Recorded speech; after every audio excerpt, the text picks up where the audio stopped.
वो भगवान के रूप में आए। मेयर मदन चौहान जी।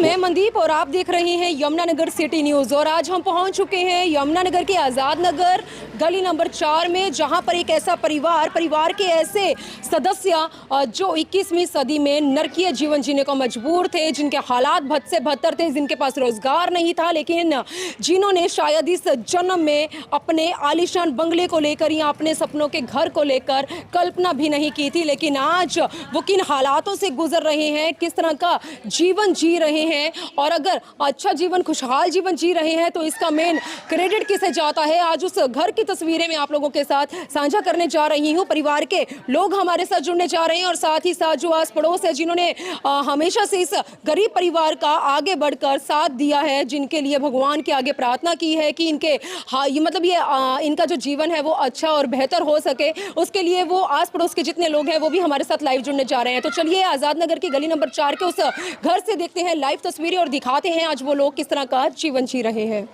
मैं आपको सबसे पहले अपने चैनल के जरिए उस घर की तस्वीरें दिखाना चाहूंगी, क्योंकि परिवार वालों ने शायद इस जन्म में या इस जीवन में अपने सपनों के घर को लेकर जो बनाने का ख्याल था, शायद उनके जहन में नहीं था, क्योंकि परिवार जो है वो गरीबी के हालातों से हमेशा गुजरा है और ऐसे में कोई रोजगार नहीं था। लेकिन एक ही कमरे के अंदर वो परिवार खाना बनाने के लिए, सोने के लिए और बाथरूम, एक ही कमरे के अंदर वो सारी चीजें करने पर मजबूर हो चुका था। लेकिन ऐसे में आप देख सकते हैं आज इस परिवार के सर पर छत आ चुकी है, परिवार को रोजगार मिला है, और ऐसे में परिवार अपने बच्चों के साथ जो जीवन इस समय जी रहा है उससे बेहद खुश है। सोचा नहीं था कि कभी इनके सपनों का घर बन सकता है, लेकिन आज इनका सपना साकार हुआ है, और ऐसे में चुनावी बिगुल बज चुका है। देखते हैं और इनसे जानते हैं कि किनके द्वारा इनकी सहायता की गई है। आज परिवार बेहद खुश है, उसका जो मेन क्रेडिट है वो किसे जाता है। क्या नाम है आपका? जी, अखिलेश कुमार नाम है। अखिलेश, 21वीं सदी में आप भद से बदतर हालातों का जीवन जी रहे थे, शायद उस बारे में ना सोचें या उस तरफ ना जाएं, बहुत ही ज्यादा बुरा आप लोगों को लगता है। किस तरह से आपके ये सपनों का घर खड़ा हुआ और आज आप किस तरह के हालातों से गुजर रहे हैं और किस तरह का जीवन जी रहे हैं, हम आपसे ये जानने के लिए आज यहाँ पहुँचे हैं। देखिए जी, जीवन जिस प्रकार भी हम जी रहे थे, मैं, मेरा परिवार और हम 3 भाई, और इस घर में 3 बहुएं, और जिसमें टोटल 6-8 बच्चे, 4 बच्चे मेरे और 2 मेरे भाइयों के और 2 उनसे छोटे भाइयों के। हम सभी लोग जिस प्रकार भी अपना जीवन व्यतीत कर रहे थे, लेकिन एक वो भगवान के रूप में आए, मेयर मदन चौहान जी। वो भगवान के एक रूप में ऐसे आए कि उन्होंने देखा, उन्होंने कहा कि क्या है। मैंने कहा सर बस ऐसे ही है। आज जहाँ मैं खड़ा हूँ, मैं कम से कम नहीं तो 6 फुट ऊपर, वरना मेरे घर में सिर्फ पानी पानी होता था और इसके अदरवाइज़ कुछ नहीं होता था।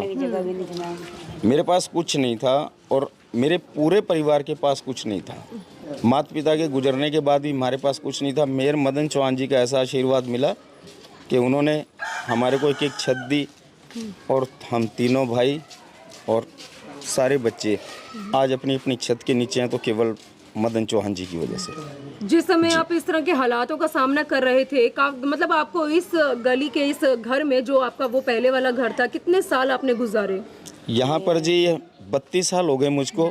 32 साल में 29 साल समझ लो कि हम लोग वैसे रहे, और उनके आशीर्वाद से अब 3 सालों से हम लोग ऐसे हैं। चलो कोई बात नहीं, थोड़ा बहुत मोटिफाई ये भी हो जाएगा। जहाँ उनका, मैं आपसे ये जानना चाहती हूँ, कभी आपके आस पड़ोसियों ने इंसानियत के नाते कभी अपना कदम बढ़ाया, कभी उन्होंने आपका साथ दिया, या जिस तरह के हालातों का आप सामना कर रहे थे? जी, मेरे आस पड़ोस ने हर चीज़ का, मेरे घर में नलका नहीं था, बिजली भी नहीं थी, किसी तरह की कोई भी समस्या अगर होती थी, मेरे आस पड़ोस के सभी लोग हमेशा हमारे परिवार की हेल्प करते ही थे। किसी न किसी प्रकार से कोई भी आवश्यकता हो तो वो कभी मना नहीं करा करते थे। मेरे आज़ाद नगर 4 नंबर गली के अंदर नहर की पटरी से लेकर और सड़क तक, 3 नंबर गली हो या 5 नंबर गली हो, सभी लोगों ने मेरे परिवार की मिनिमम या मैक्सिमम सभी हेल्प की है टोटल। तो मैं अपने खास करके पड़ोसियों से भी और अपने गली मोहल्ले से भी मैं सबका शुक्रगुजार हूँ। और मैं शुक्रगुजार हूँ वो मैं केवल हूँ मेयर मदन चौहान जी का। जी क्या नाम है मैम आपका? सुमिता नाम है मेरा। सुमिता। हाँ जी। सुमिता जी कहते हैं एक घर को बनाने में एक महिला का बहुत बड़ा जो है रोल होता है, और ऐसे में शायद आपके द्वारा भी अपने सपनों के घर को लेकर बहुत से सपने देखे गए होंगे, लेकिन उस समय के हालातों में अगर हम वापस ना जाएं उस समय में, लेकिन आज अगर हम आपके इस आलीशान घर की बात करें तो आप इसका श्रेय किसे देती हैं? कभी सोचा था इस जन्म में आपके सपनों का घर खड़ा हो पाएगा? कभी कल्पना की थी इस चीज की आपने? नहीं मैम, हमने कभी कल्पना नहीं की थी कि हमारा घर बन पाएगा, क्योंकि जो हालात थे हमारे बहुत ही बुरे थे और बहुत पिछड़ी जाति से ताल्लुक़ रखते थे मैडम। लेकिन हमने कभी कल्पना की नहीं थी कि हमारा मकान बन पाएगा, लेकिन जो सर हैं मेयर साहब मदन चौहान के राज में हमारे को ये घर नसीब हुआ है, जो आज हमें छत के नीचे आराम से अपना सो रहे हैं, बैठ रहे हैं। मैं ही वो औरत हूँ जिसने घर में नीचे झुक झुक के खाना बनाया, हर एक चीज़ का गुजारा किया। मेरे मोहल्ले वालों ने पानी भी मदद करी, सब चीज़ की मदद करी, लेकिन मदन चौहान की वजह से हमारी जो नीचे छत आई है उसका मैं बहुत एहसान मानती हूँ। जी हाँ कुछ जी। कहना चाहेंगी आप हमारे चैनल के जरिए? आज किस तरह का जीवन जी रही हैं आप, ये आज बताएं। अच्छा जीवन जी रही हूँ, और उस बारे में तो मैं कभी कल्पना ही नहीं करती कि मेरा कभी वो घर था। उस घर का मेरा कभी सपने में सोच जिक्र करती कि उस घर में मैं कभी रही हूँ, क्योंकि मैं उस पिछले जन्म में जाना चाहती नहीं हूँ। आज इस घर में मैं खुश हूँ। चलिए, ये और भी है क्योंकि ये 3 भाइयों का एक घर था, जो 3 परिवार मतलब गरीबी के हालातों से गुजर रहे थे, और ऐसे में एक और महिला है इसी घर की हमारे साथ। मैम क्या नाम है आपका? रीमा। रीमा। रीमा कहते हैं भगवान किसी ना किसी को फरिश्ता बनाकर हमारे बीच में भेजता है, जिससे हमारे द्वारा देखे जो सपने हैं वो पूरे होते हैं। और ऐसे में आज आप जिस घर में अपने बैठे हैं, बच्चों के साथ अच्छा जीवन जी रही हैं, इसका मेन श्रेय आप किसे देती हैं? किसके द्वारा आपका ये सपना साकार हुआ है? क्या कुछ कहना चाहेंगी हमारे चैनल मदन पर? चौहान की। जी किस तरह से उन्होंने आपका हाथ आगे बढ़ाया, मतलब किस तरह से? आए थे घूमने, पानी भर जाता था गली में, देखने आए थे तो इसलिए मदद करें। जी हाँ जी। तो क्या कुछ कहना चाहेंगी आप? चलिए, ऐसे में जी एक और है महिला। जी आप कुछ कहना चाहेंगी? आज जिस घर में आप बैठी हैं किसकी बदौलत बैठी हैं? मदन चौहान के। कितने बच्चे हैं आपके? 2। पति क्या करते हैं? पति हलवाई वाला काम करते हैं। आज खुश है अपने इस मतलब जीवन से? ठीक जिस घर में बैठी हैं खुशी है आपको? हाँ, खुशी है। स्थानीय निवासी भी यहाँ पर है, आप देख सकते हैं लोगों की भीड़ यहाँ पर इकट्ठा हो चुकी है, क्योंकि इस परिवार का हमेशा जिस शख्स का ये शुक्रिया अदा करते नजर आ रहे हैं। ऐसे में परिवार जो है वो आस पड़ोसियों की सहायता जो की गई थी उस समय में, उनके लिए भी शुक्राना करता नजर आ रहा है। ऐसे में एक बिल्कुल साथ वाले बगल वाले भैया हैं, वो हमारे साथ हैं। भैया क्या नाम है आपका? आकाश। आकाश। आकाश कब से देख रहे हैं इस परिवार को यहाँ पर? हो गए 30-32 साल हो गए। हाँ। पहले किस तरह का जीवन जीने को मजबूर थे? पहले बस इनका घर करकट का था, कच्चा घर था, पानी लगता था बस। फिर अब ये 2-3 साल हो गए घर बने हुए इनका। तो किसके द्वारा, मतलब ये मदन चौहान के द्वारा, बीजेपी सरकार मदन चौहान के द्वारा। तो आप किस तरह से उन्होंने मदद के लिए इनका हाथ आगे बढ़ाया, कुछ जानते हैं आप इस बारे में? हाँ, बस एक बार वो जमुना पे आए थे, फिर ये अपना गए थे, अखिलेश जो नाम का लड़का आया, तो इन्होंने अपना बुलाया, उनको दिखाया, फिर उन्होंने रसून दे के बनवा देंगे घर, तो उनका बस उस हिसाब से। जितने मतलब कितने टाइम का उन्होंने वादा किया और कितने टाइम में उन्होंने ये घर की छत जो है वो खड़ी की? इतना तो याद नहीं, वैसे 2-3 महीने में बन गया था। 3 महीने में बन गया था, 3 महीने में। क्या कुछ कहना चाहेंगे? इंसानियत अभी भी जीवित है, मतलब एक शख्स जो भगवान के जरिए इनके बीच में मतलब एक देवता बनकर आता है और वो इस तरह से इनको आलीशान बंगला दे जाता है। क्या कुछ कहना चाहेंगे? क्योंकि गरीबों के लिए तो उनका ये आलीशान बंगला ही है, क्योंकि इन्होंने शायद इस जन्म में इस बात की कभी मतलब इन्हें कल्पना भी नहीं की थी इनका घर बनेगा।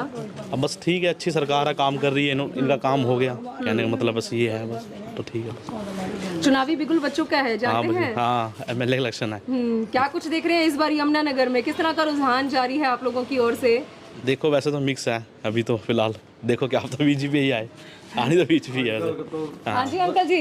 आजकल तो कोई भी वो नहीं है, क्या है क्या नहीं किसी का। अंकल क्या नाम क्या है आपका? धर्मपाल। धर्मपाल जी 10 साल का कार्यकाल बीजेपी का जो है वो पूरा हो चुका है। काम ठीक है रहा उनका। उनका कार्यकाल आपको ठीक लगा? काम करवाए उन्होंने? हाँ जी। आपकी गली में काम हुए? हाँ जी, हाँ जी। चलिए माता जी आप कुछ कहना चाहेंगी? नमस्कार कर रही हैं, उस परिवार के लिए कुछ कहना चाहेंगे जिनके सर पर छत है आज? हाँ जी, ठीक ठाक। पहले पानी में रजते बेचारे, अब अपने घर मिल गया उनको, और क्या चाहिए बस। खुशी है आप सबको? हाँ जी, बहुत खुशी है जी। हाँ, तो आजाद नगर के गली नंबर 4 में हम पहुंचे थे, जहां पर 21वीं सदी में एक ऐसा गरीब परिवार, जिस परिवार में मतलब कितने सदस्य हैं, वो तो मतलब कितने सदस्य थे भैया आप टोटल? हम टोटल जी 3 भाई और 14 टोटल हम लोग इस घर में। 14 सदस्य एक ही घर मतलब एक ही छत के नीचे, छत नहीं कहेंगे क्योंकि उस समय छत पर मतलब तरपालों के जरिए इन लोगों ने अपना जीवन जिया। 31-32 साल ये बता रहे हैं ये इस घर के अंदर बैठे थे और एक ही कमरे पे 14 लोग अपने बच्चों के साथ जीवन जीने को मजबूर थे। और ऐसे में हालात इतने ज़्यादा बदतर थे क्योंकि रोज़गार था नहीं। लेकिन आज जिस फरिश्ते की इन्होंने बात कही है, जिसका ये शुक्राना कर रहे हैं और जिसके बारे में आस पड़ोसी भी जिक्र कर रहे हैं, वो शख्स इनके बीच में फरिश्ता बनकर आया और इनके सपनों का महल, इनका आलीशान बंगला खड़ा कर गया। जी हाँ, और आज हमारे चैनल के जरिए मैं आपको उस घर की तस्वीरें दिखा रही हूँ जहाँ पर 14 पारिवारिक सदस्य एक ही कमरे में अपना जीवन जीने को मजबूर थे। उसी कमरे में खाना बनाया जाता था, उसी कमरे में नहाया जाता था और उसी कमरे में बच्चों के साथ वो पारिवारिक सदस्य सोते थे, खाते पीते थे, मतलब हर काम उस एक कमरे के अंदर होता था। और ऐसे में आप देख सकते हैं अब इस घर का जो मतलब रसोई आप देख सकते हैं, 2 अलग अलग रसोइयां हैं क्योंकि जिस घर में मैं खड़ी हूं ये 2 भाइयों का एक घर है। लेकिन इस समय परिवार बहुत ही ज़्यादा खुशहाल का जीवन जी रहा है, परिवार बहुत ही ज़्यादा खुश है।